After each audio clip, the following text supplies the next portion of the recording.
Sandeep sir and welcome to Marvelous English classes. Today in this video we are going to study about the poem, the most important poem, The Soldier.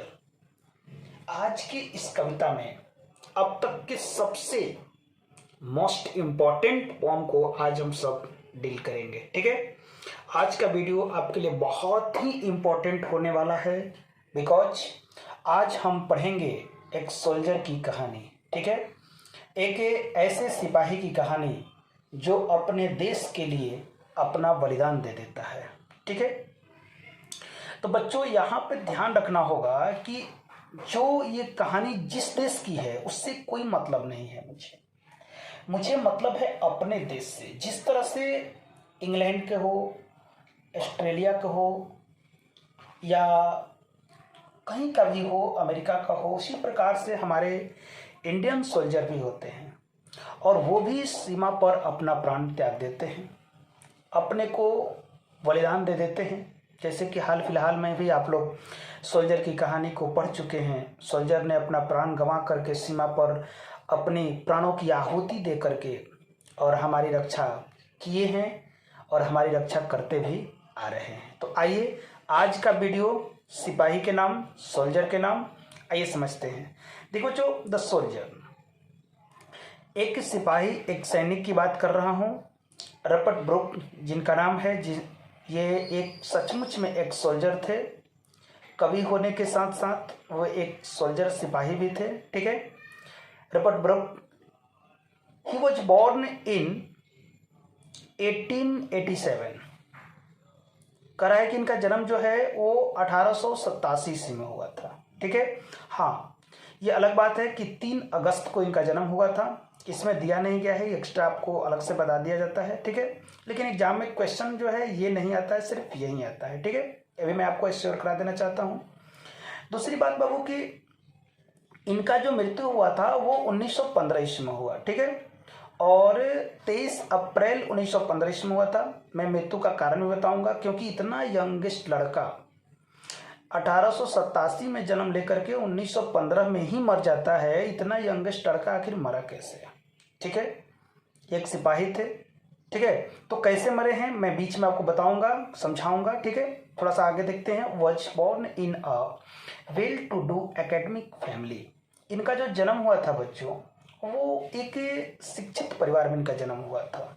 Well to do academic family का मतलब होता है शिक्षित परिवार। ध्यान देना होगा बच्चों कि इनका जन्म जो है वो एक शिक्षित परिवार में हुआ था। ठीक है, दूसरी बात कि his father was a house master at Rugby school where Rupert Brooke was educated before going to King's College Cambridge. ठीक है बच्चों, यहाँ पर बताना चाहता है कवि कि हिज फादर, उनके जो पिताजी थे वो एक हाउस मास्टर थे। कहाँ के हाउस मास्टर बाबू? तो एट रग्बी स्कूल के हाउस मास्टर थे। ठीक है, जहाँ पर रूपर्ट ब्रुक ने अपना एजुकेशन लिया था किंग्स कॉलेज कैम्ब्रिज जाने से पहले। यानी कि किंग्स कॉलेज कैम्ब्रिज जाने से पहले का जो एजुकेशन लिया था रूपर्ट ब्रुक ने, वो अपने पिताजी के ही स्कूल से लिया था। क्लियर बच्चों? चलिए आगे बढ़ते हैं। देखिए नेक्स्ट लिखा हुआ कि WVH जो थे, जिनका नाम बड़ी फेमस था उस समय, ठीक ना, बहुत अच्छे मतलब कि कवि थे उस समय के, उस एरा के, उस टाइम के। द फेमस पोएट, मतलब कि जो WVH थे वो बहुत फेमस पोएट थे बाबू। करा है डिस्क्राइब्ड हिम, माने कि इनके बारे में वर्णन करते हैं या इनके बारे में वर्णन किए हैं। क्या वर्णन किया बाबू? क्या डिस्क्राइब किया इनके बारे में? हिम के बारे में as the handsomest young man in England. इनके बारे में यही व्याख्या किए हैं कि जो ये रूपर्ट ब्रुक जो थे वो इंग्लैंड के एक हैंडसमेस्ट मतलब क्या होता है बच्चों? सबसे हैंडसम। ये सुपरलेटिव फॉर्म है। मैं ये भी बता देना चाहता हूं ये गलत नहीं है बच्चों। कवि जो है, पहले के कवि लोग जो लिख के चले गए हैं उसे गलत नहीं माना जाता है, तो वो सही है।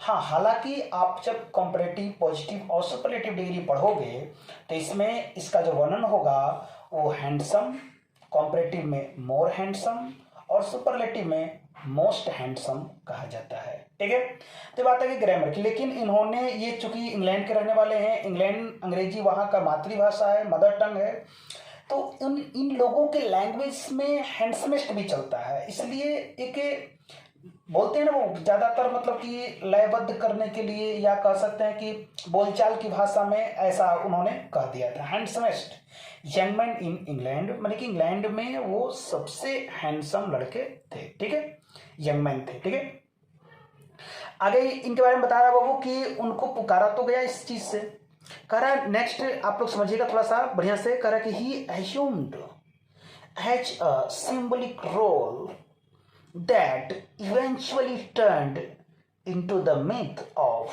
a young man, a young and beautiful fallen warrior.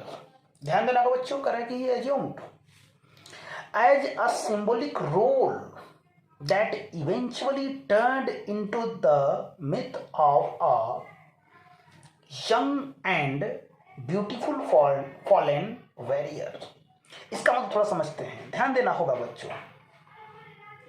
कह रहा है कि उसने एक ऐसे सांकेतिक पात्र, देखिए यहां पर क्या लिखा हुआ है, ध्यान दीजिएगा, ये अज्यूम का मतलब होता है मानना, स्वीकार करना। सिंबॉलिक रोल, सिंबॉलिक का मतलब होता है सांकेतिक, और रोल का मतलब होता है पात्र या भूमिका। तो वो क्या किए कि ये अज्यूम्ड, उन्हें स्वीकारा क्या भाई, तो एक सिंबॉलिक रोल को स्वीकारा। ठीक है, दैट, अब ध्यान रखना होगा, इवेंचुअली ध्यान रखना होगा, what is the Hindi meaning of eventually. Eventually का मतलब होता है अंत में या आखिरकार। ठीक है, एक सिंबॉलिक रोल में तो थे और आखिरकार आगे चल करके अंतोगतवा टर्न बदल गए इनटू द मीथ ऑफ। देखिए यहाँ पर मीथ का मतलब होता है झूठा कह सकते हैं, या आप मिथ का मतलब एक और बात बना सकते हैं कि काल्पनिक, कल्पित कह सकते हैं। ठीक है, of a young and beautiful fallen warrior. Warrior का मतलब वो योद्धा, तो वे अपने आप को एक यंग और ब्यूटीफुल वॉरियर के रूप में आगे चल के स्थापित कर लिया। ठीक है, कौन, रूपर्ट ब्रूक जी। तो आइए समझते हैं कि उसने क्या किया बाबू कि अपने सांकेतिक पात्र की कल्पना की, जो धीरे धीरे युद्ध में संलग्न एक युवा सुंदर योद्धा के रूप में कल्पित रूप से परिवर्तित हो जाता है। यानी कहने का मतलब कि वह जो युवा है, जो सुंदर है, जो सुंदरता है उसके बारे में, जो उसके बारे में यंग की बात की गई है, वह यंग और सुंदर पुरुष जो है आगे चल करके एक वॉरियर बन जाता है, एक योद्धा बन जाता है। ठीक है, समझ आ रहा है ना आपको। देखिए ध्यान दीजिएगा, कह रहा है कि he assumed a symbolic role, वो एक सिंबॉलिक रोल में होता है, दैट इवेंचुअली, जो कि आखिरकार टर्न्ड इनटू अ मिथ, एक कल्पित, of a young and beautiful fallen warrior, एक कल्पित युवा और सुंदर योद्धा के रूप में परिवर्तित हो जाता है या बन जाता है। ठीक है, ही डाइड, वह मारा जाता है या वह मर जाता है। देखो यहाँ पे खुद से मृत्यु नहीं हुई है अभी, इसका जरूर कुछ कारण है, थोड़ा सा कारण को समझ लेते हैं बच्चों। कह कि डाइड ऑफ सेप्टिकेमिया, मैंने बताया था वो कि डाई के साथ ऑफ कब लगता है, तो देखो बच्चों डाई के साथ ऑफ तब लगता है जब आपकी मृत्यु या किसी की मृत्यु किसी रोग से हो जाती है। ट्राई टू अंडरस्टैंड, डाई के साथ ऑफ तब लगता है जब किसी की मृत्यु रोग के कारण हो जाती है, उसका जो रीजन होता है वो रोग होता है, तो वहां पर डाई के साथ ऑफ लगता है। ठीक है, यही कारण है कि यहाँ पर लिखा है कि ही डाइड ऑफ सेप्टिकेमिया। वो ये सेप्टिकेमिया जो है एक प्रकार का रोग है, और इस सेप्टिकेमिया को हम लोग सेप्सिस के रूप में भी मानते हैं, जिसका मतलब होता है ब्लड पॉइजनिंग, ब्लड में पॉइजन हो जाना। तो उनकी मृत्यु जो है शरीर में, उनके शरीर में रक्त जहर, यानी कि उनके शरीर में जो रक्त में जहर जैसा फैल गया था, बन गया था, उसके कारण इनकी मृत्यु हो गई थी। ठीक है, अब कब बाबू, ऑन अप्रैल 23, 1915। अब यहां पर समझिएगा ऑन लगा हुआ है, ऑन का प्रयोग तब करते हैं बच्चों जब डेट बिल्कुल फिक्स होता है। ऑन अप्रैल 23 यानी कि 23 यानी कि 23 अप्रैल एकदम निश्चित डेट है तो वहां पर क्या लगता है ऑन। अगर साल को दर्शाना है तो वहां लगता है इन, तो यहां पर सिर्फ ऑन लग गया, इन का प्रयोग नहीं किया गया। ठीक है, आप ऐसा भी कर सकते हैं कि ऑन 23 अप्रैल इन 1915 भी ऐसा आप कर सकते हैं। ठीक है, लेकिन ये सेंटेंस एक ही में लिख दिया गया है इसलिए कोई दिक्कत नहीं है। चलिए आगे बढ़ते हैं बाबू। 1915 ईस्वी में इनकी मृत्यु हुई थी। किस रोग से बाबू? सेप्टिकेमिया रोग से। ये एक प्रश्न बनता है आपका ऑब्जेक्टिव। ठीक है बच्चों, कह रहा है कि of the island of lemons, लिखा क्या बाबू? लेमनोस के आइलैंड से जब वो आ रहे थे, वहां पे लेमनोस का एक आइलैंड है, वहां से जब वो आ रहे थे इन द एजियन, अब समझिएगा यहाँ पर कि एजियन एक जगह का नाम है, Aegean of his way to a battle of Gallipoli, मतलब गैवीपोली नाम के युद्ध में, यानी गैवीपोली नाम के युद्ध से वापसी के दौरान, यानी गैवीपोली नाम के युद्ध जो हुआ था उसके वापसी के दौरान जो एजियन में लेमोन्स द्वीप है, लेमनोस जिसको बोलते हैं, सॉरी लेमनोस जो द्वीप है वहीं पर इनकी मृत्यु हो गई थी। माजरा क्या है समझते? एक सोल्जर थे, एक नेवी में रहने वाले थे।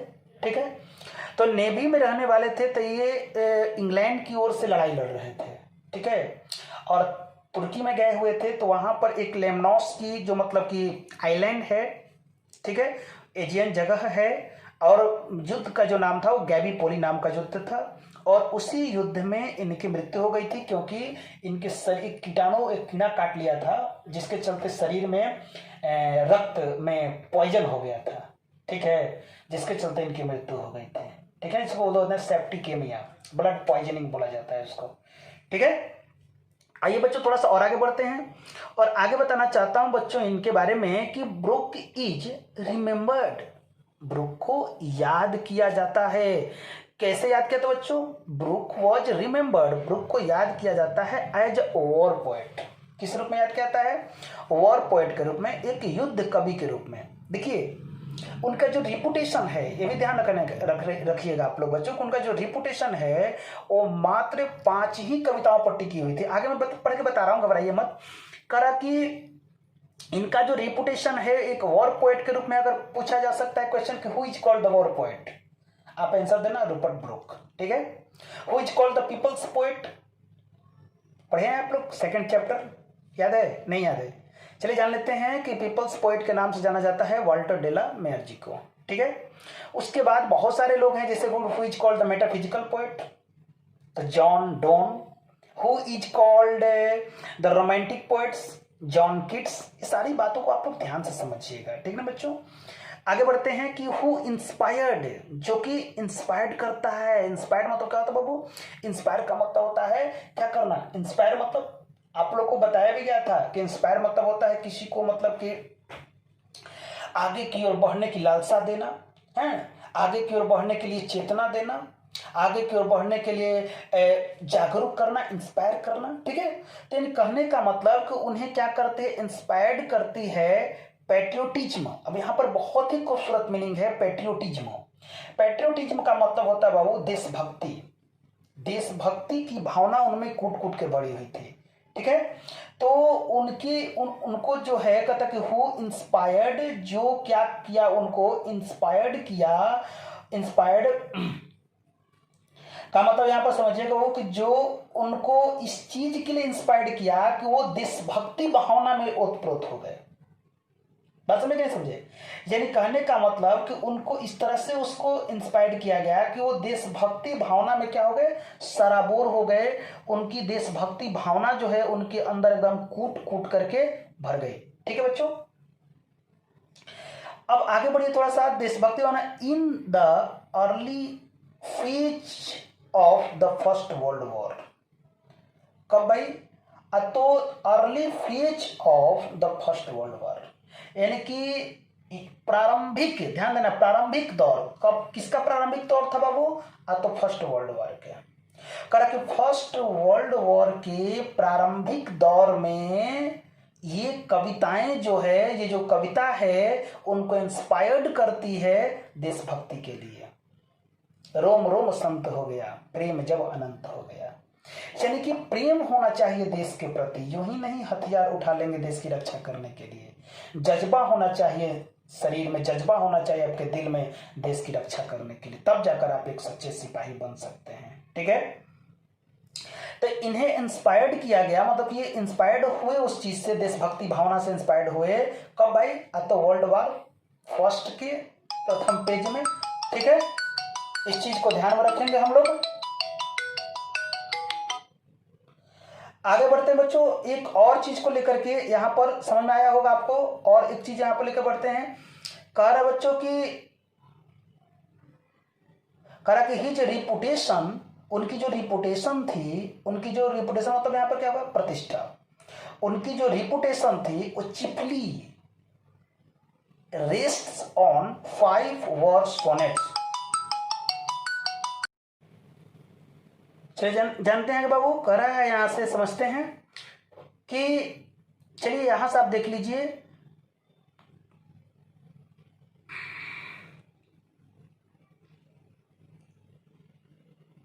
हाँ, तो बच्चों यहां आगे बढ़ते कि उनकी जो मृत्यु हो गई गैलीपोली नामक युद्ध में, तो उसके बाद क्या कर रहा है कि Brooke is remembered as a war poet. Brooke को वॉर पोएट के रूप में याद किया जाता है, अर्थात युद्ध कवि के रूप में याद किया जाता है। ठीक है, जैसे कि आप लोगों को बताया गया कि अगर क्वेश्चन आपसे पूछा जाए कि who is called the war poet, तो आपको है ना रूपर्ट ब्रूक। ठीक है, who is called the metaphysical poet? John Donne, याद है ना। Who is called the people's poet? कौन थे पीपल्स पोएट? कौन थे बाबू? Walt Whitman. क्या नाम था उनका बच्चों? Walt Whitman. वॉल्ट विटमैन को पीपल्स पोएट के नाम से जाना गया। Who is called the romantic poets? Romantic poets के नाम से कौन जानते हैं? तो जॉन कीट्स को जाना गया है। ठीक है, वाल्टर डेलामेयर वो किस नाम जाना गया है? तो सॉन्ग्स फॉर चिल्ड्रन के रूप में जाना गया, बच्चों की दुनिया वाले कवि कविता लिखते थे। ठीक है, उसी प्रकार से इनको वॉर पोएट के रूप में जाना जाता है। आगे कह रहा है कि हु इंस्पायर्ड, जो इनको प्रेरित किया, इंस्पायर्ड किया पेट्रियोटिज्म की तरफ, अर्थात देशभक्ति भावना की तरफ, इन the early phase of the First World War. यानी कि फर्स्ट वर्ल्ड वॉर के प्रथम चरण में जो प्रथम फेज था, जो प्रारंभिक अवस्था थी या प्रारंभिक जो दौर थे, उस प्रारंभिक दौर में यह कविता या वॉर पोएट जो कहे गए वो इनको इंस्पायर्ड किया पैट्रियोटिज्म की तरफ। पैट्रियोटिज्म का मतलब देशभक्ति भावना की तरफ। ठीक है, करा कि हिज रिपुटेशन, उनकी जो रिपुटेशन थी, उनकी जो प्रतिष्ठा थी वो टिकी हुई थी। क्या करा वो कि चिपली रेस्ट्स, मुख्यतः टिकी हुई है किस पर? On 5 war sonnet. देखिए यहां पर मैं एक बात समझाना चाहता हूं। सोनेट, सोनेट क्या होता है बच्चों? देखिए सोनेट का मतलब होता है 14 पंक्ति वाली कविता, 14 लाइन्स पोम। सॉरी, सोनेट क्या होता है बाबू? तो 14 लाइन्स जो होते हैं वो पोयम होते हैं। 14 लाइन्स के कविता को हम लोग सोनेट पोयम बोलते हैं, ध्यान दीजिएगा। 14 लाइन्स, और इस 14 लाइन्स को 2 भागों में बांटा जाता है। जो भी कोई भी सोनेट होगा बच्चों, ध्यान देंगे यहाँ पे थोड़ा सा, प्लीज ट्राई टू अंडरस्टैंड। कोई भी सोनेट होगा तो उसको 2 भाग में बांटा गया है। फर्स्ट जो स्टेंजा होगा वो 8 लाइन्स की होगी। इसमें सेकंड 2 स्टेंजा होती है। स्टेंजा कितने होते हैं बच्चों? 2 स्टेंजा होती है। 2 स्टेंजाज होती है, और 2 स्टेंजाज में जो मतलब कि जो फर्स्ट स्टेंजा होती है वो 8 लाइन्स की होती है, जिसको हम लोग ऑक्टेव कहते हैं। समझिएगा थोड़ा सा, ऑक्टेव याद रखेंगे। जो फर्स्ट जो स्टेंजा होती है उसको हम लोग ऑक्टेव कहते हैं, और जो सेकंड स्टेंजा होती है वो 6 लाइन्स की होती है। ठीक है, जिसको हम लोग सेस्टेट कहते हैं। ठीक है, इसको हम लोग सेस्टेट कहते हैं, इसको हम लोग ऑक्टेव कहते हैं। 8 पंक्ति वाली कविता को ऑक्टेव, और 6 लाइन्स की जो कविता होती है उसको सेस्टेट, और 14 लाइन्स की जो कविता होती है उसको हम क्या कहते हैं? सोनेट पोयम कहा जाता है। ठीक है बच्चों, तो आई होप आप लोग को समझ में आ गया होगा। तो ये एक सोनेट लिखे, मैंने कहा कि जो वॉर पोएम जो लिखे हैं उन्होंने, जो 5 जो कविताएं लिखी है वो पांचों क्या लिखे हैं, सोनेट लिखे हैं। ठीक है, sonnets of which the soldier, और उसमें से जो एक सोल्जर है इज अनडाउटेडली, अनडाउटेडली का मतलब निसंदेह, बिना किसी संदेह के, द बेस्ट सबसे अच्छा, एंड द मोस्ट एंथोलॉजाइज्ड। कह रहा है कि द मोस्ट एंथोलॉजाइज्ड का मतलब होता है कि सबसे ज्यादा पद रखने वाला, या काव्य संग्राहक कह सकते हैं, या बहुत ही पदात्मक कह सकते हैं। ठीक है, तो सर्वोत्तम तथा अत्यधिक पदात्मक जो कविता थी वो उनकी क्या है, सोल्जर है। इस कविता में इन्होंने अपने मरने तक की बात कर दिया है कवि ने, यानी कि मरने तक की बात कर दिए हैं। और उन्होंने कहा है इस कविता में कि जब मेरी मृत्यु कहीं दूसरे जगह पर भी हो जाए तो इतना मैं अपने देश के लिए प्रेम करता हूं कि उस देश में दफन होने के बावजूद भी मैं इंग्लैंड का ही रहूं। तो आइए हम लाइन वाइज थोड़ा सा इसी कविता को पढ़ते हैं, फिर समझते हैं। आइए बच्चों देखते हैं। देखिए यहां पर बच्चों समझ में आ रहा होगा आप लोग को, लिखा हुआ है कि इफ आई शुड डाई, समझिएगा यहां पर थोड़ा सा ध्यान से, कि इफ आई शुड डाई, यदि मैं मर जाऊं या यदि मेरी मृत्यु हो जाए। करा क्या बाबू, कि यदि मैं मर जाऊं या यदि मेरी मृत्यु हो जाए, कहां, विदेशी धरती पर, कहीं दूसरे जगह, ऐसा तो आपको पता ही है कि दूसरे जगह ही मरे थे। ठीक है, हो जाए, थिंक ओनली, करेगा think only this of me, करेगा think only this of me. Think माने सोचना, ओनली माने केवल, दिस ऑफ मी यह मेरे लिए, करा कि यह मेरे बारे में सिर्फ इतना ही सोचना। अगर मेरी मृत्यु कहीं हो जाती है, अगर मैं मर जाऊं कहीं पे, तो मेरे बारे में सिर्फ इतना सोचना, दैट कि there's some corner of a foreign field that is for ever England there shall be. देखिए ध्यान से बाबू क्या कह रहा है कवि, बहुत बढ़िया दिल छूने वाली बात कहा है कवि ने। क्या कहा है बाबू कि इफ आई शुड डाई, अगर मेरी मृत्यु हो जाती है, think only this of me, मेरे बारे में बस इतना ही सोचना, कि that there's some corner of a foreign field, करा कि that there's some corner of a foreign field, कि जो फॉरेन फील्ड का जो कोना जहां पर मुझे दफनाया जाए, अर्थात जहां पर मेरा डेड बॉडी पड़े, ध्यान दीजिएगा, या जहां पर मैं दफनाया जाऊं, वो धरती जो है, वो जितना भाग जो है, जैसे मान लिया जाए कि मुझे यहां पर दफनाया गया, ठीक है, यहां पे जो मुझे दफनाया गया, ये देखिए ये टर्म है, कब्र है, यहां पर मुझे दफनाया गया, ध्यान दीजिएगा थोड़ा सा। तो ये जो जमीन का टुकड़ा जो है, ये जमीन का टुकड़ा चाहे वो किसी भी देश का हो, डजंट माइंड, ये किस देश का है डजंट माइंड, कहीं का भी हो, ये जमीन का जो टुकड़ा हो जाए वो किसका हो जाए, फॉर एवर इंग्लैंड, यह हमेशा के लिए किसका हो जाए बच्चों, इंग्लैंड का हो जाए। देखो कितना प्रेम है अपने देश से इस कवि को। देखो सोल्जर होना सिर्फ काफी नहीं है, देश के प्रति आपका प्रेम होना बहुत जरूरी है। ठीक है, तो कभी कहता है कि मैं मर भी जाऊं तो मेरा जो शरीर है जहां दफनाया जाए, वहां की जमीन का जो टुकड़ा है वो टुकड़ा किसका हो जाए, इंग्लैंड का हो जाए। देयर शैल बी, कह रहा कि in that rich earth a richer dust concealed, ध्यान देना बच्चों, कह रहा कि इन दैट रिच अर्थ, अपने जो जमी है, अपनी जो धरती है, इसको क्या मानता है, तो इसको मानता है कि ये धरती जो है एक रिच अर्थ है, एक मतलब कि बड़ी ही समृद्धशाली धरती है, और इस समृद्धशाली धरती में रिचर डस्ट कंसील्ड, उससे भी ज्यादा धनवान, उससे भी ज्यादा समृद्ध यहाँ धूल कण जो छुपे हुए हैं, ये यहाँ पर डस्ट के रूप में अपने आप का नाम देते हैं, सोल्जर के रूप में कहा गया है, वहाँ के लोग के बारे में कहा गया है, पर्सन के बारे में कहा गया है। और उससे भी ज़्यादा यहाँ जो डस्ट है, जो छिपा हुआ धूल कण है, वो उससे ज़्यादा रिचर है। मतलब ये बाबू कि ये धरती जो है तो समृद्ध है ही, तथा यहाँ पे जो लोग रहते हैं, जो सैनिक रहते हैं, जो सिपाही रहते हैं, वो और ज्यादा जो है वो समृद्धशाली होते हैं या समृद्धशाली हैं। कह रहा है कि समृद्धशाली धरती में अनेकों समृद्धशाली जो हैं वो डस्ट छुपे हुए हैं, या इस समृद्धशाली धरती के डस्ट में अनेकों लोग छुपे हुए हैं। कह रहा है कि अडस्ट, और उसी डस्ट में से, कह रहा है कि अडस्ट, और उसी डस्ट में से होम इंग्लैंड बोर, होम चिन्ह कह रहा है कि होम इंग्लैंड बोर, जिसको इंग्लैंड ने क्या किया है, जन्म दिया है। ध्यान रखेंगे, जिसको इंग्लैंड ने क्या किया है, जन्म दिया है। ठीक है,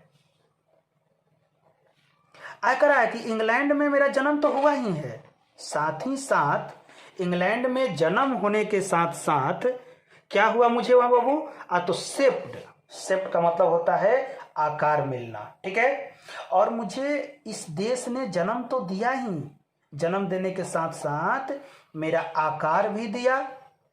मेड अवेयर का मतलब होता है बाबू जागरूक बनाना। क्या बनाना बाबू, जागरूक बनाना। और इस देश ने मुझे जागरूक भी बनाया। ठीक है, गिव दिया, वंस एक बार, हर फ्लावर्स टू लव, और इसके फूलों ने हमें प्यार करना सिखाया। इस देश के फूलों ने मुझे प्यार करना सिखाया। यहाँ के जमी पे मैं एक धूल के रूप में जन्म लिया, आकार मुझे यहीं पे मिला, मैं जागरूक बना यहीं पे। और हरवेज टू रोम, और इसके जो रास्ते हैं, जो इसके संस्कृति है, उस संस्कृति में मैं चलना सीखा, उसके रास्ते पर मैं चलना सीखा। देखिए रास्ते का मतलब यहाँ पर क्या है, रास्ते का मतलब यहाँ पे है बाबू कि जो इंग्लैंड के में कल्चर है, जो इंग्लैंड की संस्कृति है, मैं उस संस्कृति में पला बढ़ा, आगे की ओर बढ़ा, शिक्षित बना, सोल्जर बना, खाया पिया रहा, जो भी मैं किया यहीं की धरती से किया। ठीक है, करा कि अ बॉडी ऑफ इंग्लैंड्स, यह बॉडी कहाँ का है भाई, इंग्लैंड्स का है। ब्रीदिंग इंग्लिश एयर, और जो सांस के रूप में जो मैं ग्रहण करता हूं वो भी मैं इंग्लिश एयर को ही ग्रहण करता हूं। कभी कह रहा है कि यहाँ पर जो मैं सांस लेता हूँ वो भी अंग्रेजी हवा ही सांस के रूप में मैं ग्रहण करता हूँ। ठीक है, ये भी कभी बता रहा है। नेक्स्ट देखिए बाबू, थोड़ा सा नेक्स्ट समझते हैं, थोड़ा सा क्या कहा बाबू कि वॉश्ड बाय द रिवर्स, और यहीं के नदियों ने मुझे स्नान भी कराया। यहीं की नदियों में मैं अपने आप को साफ सुथरा भी किया। आज तक जो मुझे स्नान कराने का, जो मेरे मन में जो कचड़े हैं, जो मेरे शरीर पे जो कचड़े हैं, उसको साफ भी यहीं की नदियों ने किया है। Blessed by son of home, और यहीं के घरेलू सूर्य में मैं आशीर्वादित हुआ हूँ। अर्थात जो सनलाइट हमें मिलता है, जिस चीज की कमी के लिए मिलता हो, जिसे आप लोग भी समझते होंगे कि सनलाइट का क्या फायदा है हमारे शरीर में। ठीक है, तो जो सनलाइट का फायदा है, जो सनलाइट से मिलता है मुझे, वो मुझे यही अंग्रेजी जो सूर्य है, जो हमारा अपना जो सूर्य है, हमारे देश का जो सूर्य है, लिखा है सन ऑफ होम, घरेलू सूर्य में मैं अपने आप को क्या किया हूँ, धूप सेका हूँ। अर्थात उसकी रोशनी में मैं अपने आप को बड़ा किया हूँ, ग्रो किया हूँ। ठीक है, अब देखिए ये तो आपको 8 लाइन में समझा दिया। अब नेक्स्ट जो 6 लाइन्स होते हैं वो उसका कंक्लूजन को रखते हैं। यहां पर कवि क्या करता है कि जो 8 लाइन होता है उसमें पूरे मसले को रखता है, उसमें क्वेश्चन पूछता है, उससे मतलब कि कुछ अपने आइडियाज को रखते हैं, और लास्ट में जो 6 लाइन्स होते हैं उसमें कंक्लूजन को रखा जाता है, उसके जो लास्ट पॉइंट को रखा जाता है। ठीक है, तो आइए समझते हैं वो क्या कह रहा है कवि यहाँ पर लास्ट में कह रहा है कि एंड थिंक, और सोचो। कहता कि अगर मैं मर जाऊं तो सोचो क्या होगा मेरे साथ, या मैं कैसा अनुभव करूंगा मरने के बाद भी। ठीक है, तो कवि यही बता रहा बाबू कि अगर मेरी मृत्यु हो जाती है तो सोचो क्या होगा। ठीक है,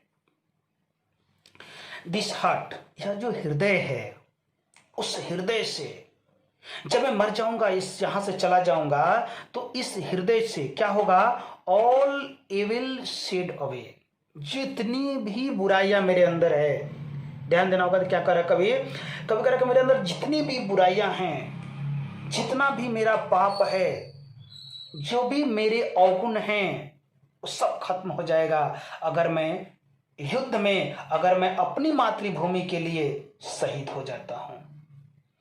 देखो मौत वही जो दुनिया देखे, मैं बार बार आपको लोग को बताता हूं, देखो मौत ऐसा हो जो कोहराम मचा दे। मरते तो सब लोग हैं, कुछ लोग मरते हैं और उनको गली में भी कोई नहीं जानता है, तो वैसे नहीं मरना है। मरना ऐसे है बच्चों कि देश का तिरंगा जो है वो आपके शरीर पे डाल दिया जाए। ठीक है, यानी कहने का मतलब ये बाबू कि क्यों मरते हो बेवफा सनम के लिए, एक गज जमी नहीं मिलेगी तेरे दफन के लिए। मरना है तो मरो यारो वतन के लिए।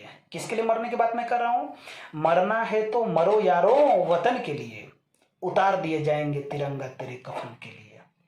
यानी कि जब तुम देश के लिए मरोगे ना, जब तुम्हारी मृत्यु मातृभूमि के लिए होगी ना, तो देश का तिरंगा तुम्हारे शरीर पे उड़ा दिया जाएगा कफन के जैसा। ठीक है बच्चों, तो आइए समझते हैं कवि क्या कहना चाहता है। वो अगर ऐसा हो गया, अगर मैं मर जाता हूं तो थिंक, मैं थिंक और मैं सोचता हूं, दिस हर्ट, क्या हृदय जो है, ऑल एविल सीड अवे, पूरी जितनी भी बुराइयां हैं, जितने भी गलत विचार हैं, जितनी भी गलत सोच हैं, वो सब निकल कर बाहर आ जाएगी।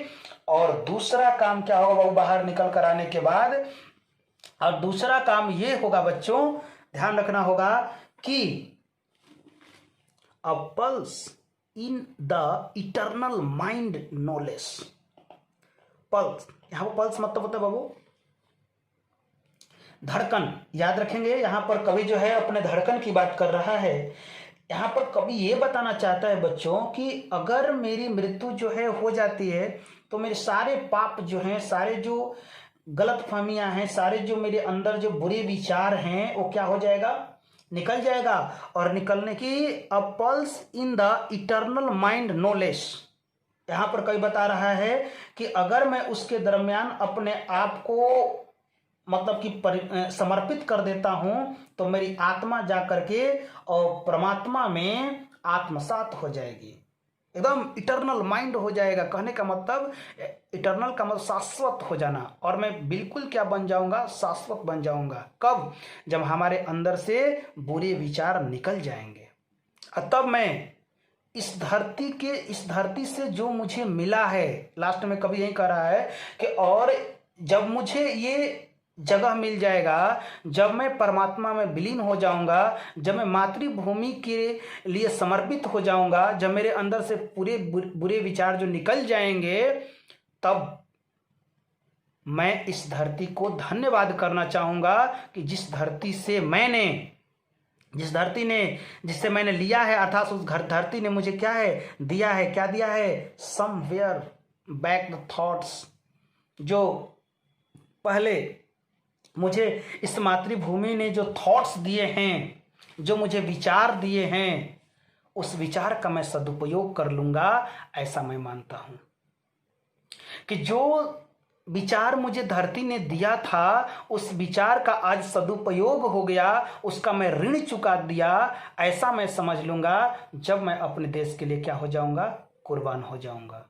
ठीक है, आगे कह रहे हो कि हर साइड्स, जो उसके दृश्य थे, जो उसके साउंड्स थे एंड साउंड्स, ड्रीम्स जो थे, हैप्पी एज हर डे, और उन्होंने जो, उस देश ने जो मुझे खुशहाल जिंदगी दी थी, जो मुझे सपने दिए थे, जो मुझे बोलने लायक बनाया था, जो आवाज मुझे दिए थे, और जो जिसके दृश्य जो थे, वो सब टोटल चीज, जो खुशहाल सपने दिए थे, वो सब कुछ मैं अपने आप में समर्पित कर लूँगा। अर्थात कहने का मतलब कि जो मुझे प्रोवाइड किया गया था उसका मैं सही सही आज सदुपयोग किया हूँ, इस चीज़ को मैं मान लूँगा। कब? जब मैं देश के लिए ये सारा काम कर लूँगा, अर्थात देश के लिए मर जाऊँगा या देश के लिए समर्पित हो जाऊँगा या अपने मन से देश के लिए किसी भी बुरे विचार को क्या करूँगा, निकाल दूँगा। तब जाके मुझे यहाँ के नॉलेज का ज्ञान होगा। ठीक है, आगे कभी कह रहा कि हर साइट्स हर साउंड्स ड्रीम्स हैप्पी एज हर डे, और जो साइट्स दृश्य है, साउंड्स है, उसके जो ड्रीम्स है उसे खुशहाल जो दिन हैं, एंड लाफ्टर और हंसना, लर्न ऑफ फ्रेंड्स जो मैंने अपने मित्रों से यहाँ पर सीखा था वो, एंड जेंटलनेस और जो विनम्रता सीखी थी वो, सब कुछ in the heart at peace. In the heart at peace का मतलब यहाँ पर है वो कि शांति, जो कि बिल्कुल सबके हृदयों में शांति की बात कर रहा है। कभी कहता कि और मेरा हृदय बिल्कुल क्या हो जाएगा, शांत हो जाएगा। अंडर एन इंग्लिश हेवन, इस अंग्रेजी स्वर्ग में, इस अंग्रेजी वातावरण में, इस अंग्रेजी मातृभूमि में।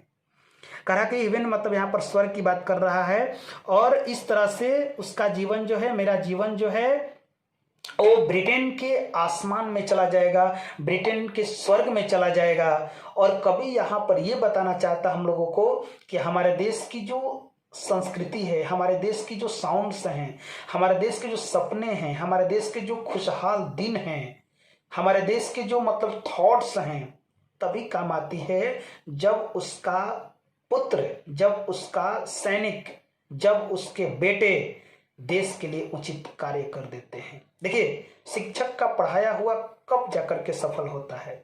जब शिक्षक के द्वारा पढ़ाई गई बातों से बच्चा कुछ काम कर जाता है, कुछ अलग कर जाता है, देश का नाम रोशन कर जाता है, तब जाकर के इस सब का मतलब समझ में आता है। ठीक है बच्चों, तो आइए समझते हैं कि पूरे जो कॉन्सेप्ट है कविता का आपने समझ लिया है।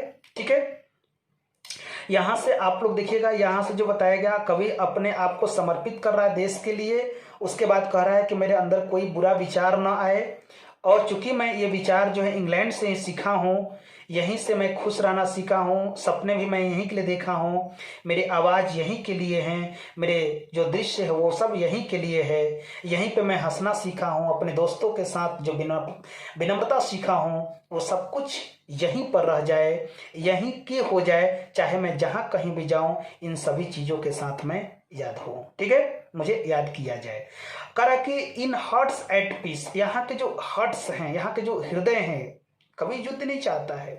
कभी चाहता है कि यहाँ के जो हार्ट्स हैं, जो लोग निवास करते हैं, उनके हृदयों में हमेशा शांति हो, शांति का वातावरण हो।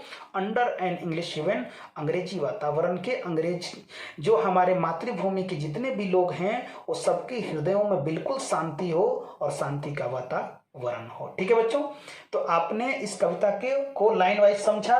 अब थोड़ा सा इसका हम लोग वर्ड मीनिंग पर ध्यान देते हैं। देखिए, इसका जो वर्ड मीनिंग है वो थोड़ा सा देखते हैं। ठीक है बच्चों, द सोल्जर का वर्ड मीनिंग है, थोड़ा सा इसका आप लोग देख लीजिएगा एक बार। ठीक है, समझ में आ रहा होगा, देख लीजिए। ठीक है, इसका थोड़ा सा इतना ही है, बस देखिए इतना ही है आपका द सोल्जर। ठीक है, आप लोग इस थोड़ा सा बढ़िया से याद कीजिएगा। ठीक है बच्चों, नेक्स्ट वीडियो में सब कुछ लेकर आऊंगा, क्वेश्चन आंसर, इसका जो एक्सप्लेनेशन होगा। ठीक है, और जो मतलब कि इसके एक्सप्लेनेशन के बाद जो क्वेश्चन आंसर होंगे वो सब मैं आपको नेक्स्ट वीडियो में बता दूंगा। ठीक है, thanks for watching this video.